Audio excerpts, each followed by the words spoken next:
you got tumor, cancer, put your hand on that part of your body, and I'm going to pray that this presence that's in the studio right now is going to come right through the television.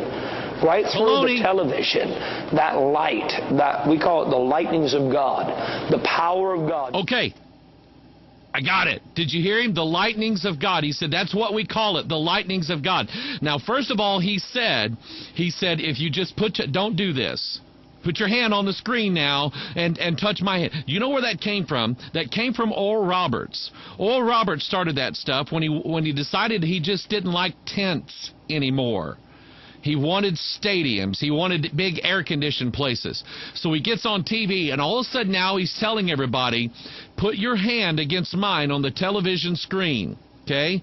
Put your hand against mine. Okay? And God has shown me that that's a form of touching me and a point of contact. God showed me that. Now, number one, where did he show it to you? Oral. Okay, where'd you get that from again? So these guys come up with all this extra biblical revelations, these new revelations from God, and the thing that gets me is that everybody believed it. You had people all over the world going, ooh, Oral said touch his hand. So they're up there touching the television screen. And then Todd Bentley's going around telling everybody, now you touch this, now you put your hand, put your thumb right there, okay? And when you do that, that's going to send God's lightning bolts through your skin. And I'm going, I got it, I got it, I got it. You see, that is biblical. It's all in the Bible, okay? And I'm going to read it to you. Are you ready? 2 Samuel 22:15, the Bible says he sent out arrows and scattered them, lightning and discomfited them. You remember what we said about tongues the other day?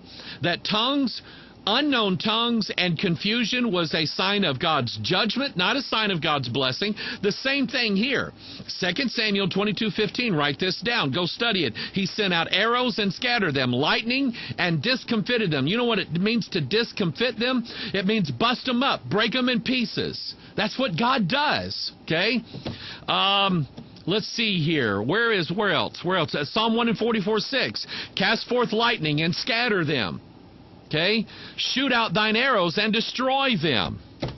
I mean, it's all right there. Then you have Luke chapter 10, verse 18. He said unto them, I beheld Satan as lightning fall from heaven.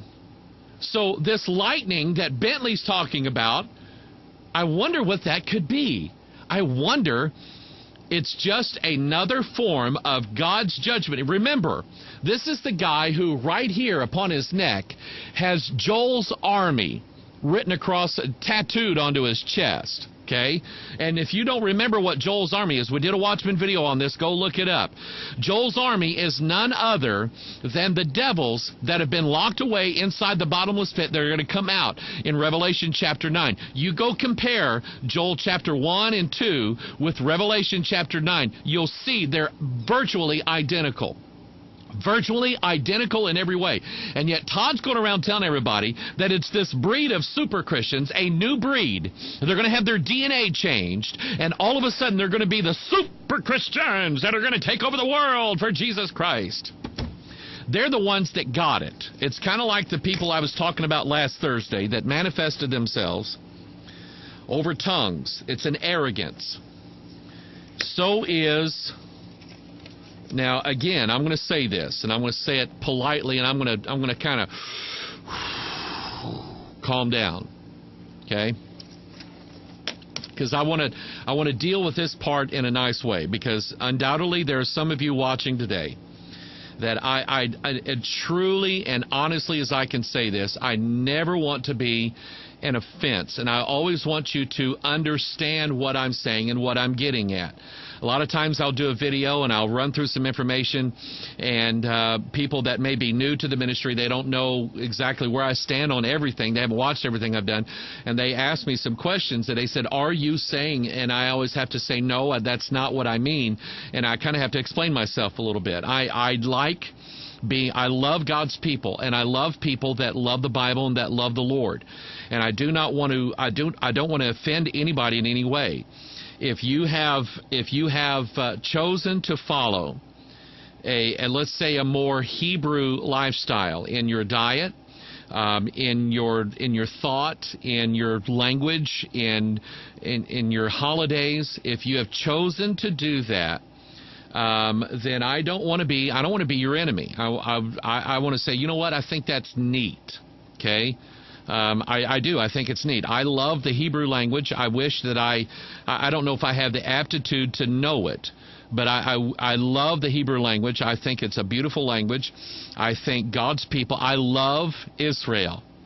I love them. I can't say I love them as much as Jesus does, but I tell you what, God has given me a heart for the future of the remnant of the 12 tribes that God is going to save in the last days. And so I don't want you to misunderstand me. But there was an article on Worldview Weekend. I can't remember the guy that runs that. It was a featured article that he didn't write. It was somebody else. That basically was it was scholarly in its tone, and it basically was kind of bashing those of you who say Jehovah.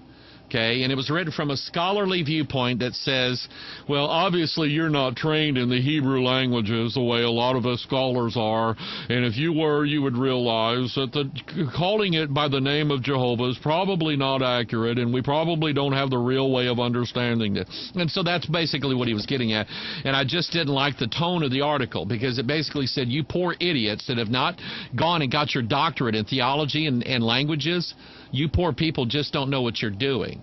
Okay, and I hate that tone. I absolutely hate that. Likewise, the Sacred Name Movement. Now, I found an article on Wikipedia. It's called the Sacred Name Movement. It tends to be neutral as to how it approaches. It's just kind of giving some facts out here. And here is just a digest of who they are.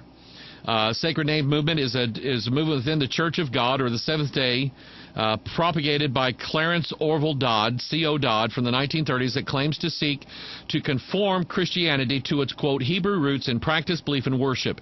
The best-known distinction of the SNM is its advocacy of the use of the, quote-unquote, sacred name Yahweh, the reconstructed proper name of the God of Israel, and the use of the original Hebrew name of Jesus, often transcribed as Yahshua. The Sacred Name Movement believers also generally keep many of the Old Testament laws and ceremonies, such as Seventh-day Sabbath, Torah festivals, and keeping kosher food laws. Okay, again, if you do that as a choice, I don't have a problem with it. I don't think God has a problem with it. Okay? I'm just telling you that. I'm not knocking you, nor am I making fun of you, nor am I condemning you as being witches and warlocks and everything else. If that is a choice that you have made to follow that lifestyle, then so be it. Okay? Then it goes on, it says, the SNM is a movement consisting of several small and contrasting groups, unified by the use of the name Yahweh and, to the most part, Yahshua. Angelo Traina, a disciple of Dodd, undertook the writing of a Sacred Name edition of the Bible, publishing the Holy Name New Testament in 1950 and the Holy Name Bible in 1962, both based upon the King James Version. But here it is. But changing names and words in the text to Hebrew-based forms, such as God with Elohim, Lord with Yahweh, and Jesus with Yahshua. Each group within the Sacred Name Movement uses a Sacred Name Bible, and others have been produced since Traina's. And then it goes on to list that they've moved into some Pentecostal movements, and so on and so on. And there is somebody on Facebook that I don't know if I friended them or they friended me or what, but just about every posting that they put on there has something to do with how you people are saying his name. It's not Jesus, it's not Lord, it's not God. Get off of that stuff. You're not saying it right. God only wants to be called by his real and true name. And it's the idea that if you're not calling God by this name, then you are wrong, and God is not hearing your prayers. And it even extends itself into the idea that if you are saying Jesus, then it is obvious to us that you're saying Zeus, and you're praying to a false god, and they won't have anything to, I mean, to them, you're a heretic. You're an absolute heretic for saying Jesus, for saying God, for saying Lord, for saying Jehovah. You're a heretic. And how do they know this? Because they rewrote the Bible to prove it. Now, here is an underlying premise, and I pulled up a website that was written by one of their followers, okay? And here is the premise. And I want you to get your King James Bibles out because we're going to do some comparison. The premise is that originally, this is what they say, that originally the New Testament was not originally written in Greek. That's their premise. They saying that originally Matthew, Mark, Luke, John, Acts, Romans, 1st, 2nd Corinthians, Galatians, all of these books of the New Testament, including Revelation, none of them were written in Greek originally. That their premise is they were all, every one of them, written in Hebrew. That's their premise. Now, that idea came about, I think, I'm trying to remember some things that I've studied a long time ago. It seemed like there was a guy that hypothesized this back, I don't know, 100 some odd years ago. That he believed that a manuscript existed at one time before the Greek manuscripts of the New Testament, that was the New Testament written all out in Hebrew. That was his premise. Now, it was a theory based upon nothing. There was no manuscript. He just theorized that he said, well, there should have been. Okay? So that's what they say. They're saying that before the Greek New Testament, it was all in Hebrew. Here's the issue. It doesn't exist. There isn't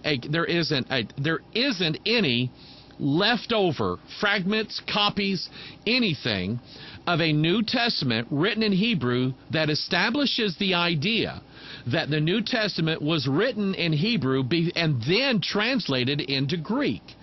There is no evidence. Okay, it's just like me saying, in this room next to me here is a 9-foot-tall Sasquatch that I captured over the weekend. Okay, I have no evidence. I'm just telling you what's in there. Okay, or I think maybe I thought I might have seen him at one time, or I think he should be in there.